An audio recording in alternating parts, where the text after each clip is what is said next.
How to cancel a payment on Cash App. First things first, open up your app and tap the clock icon in the top right corner to open your Activity tab. Look at the very top under the Pending section.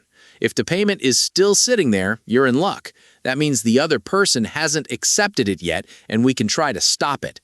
Go ahead and tap directly on that specific transaction to open up the Details page.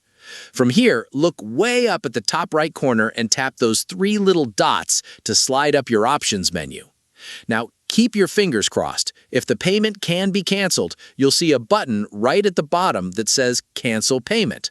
Just tap that, hit Yes on the confirmation pop-up, and you're good to go. The funds will head straight back to you. But what if that Cancel button isn't there? That means the money already cleared.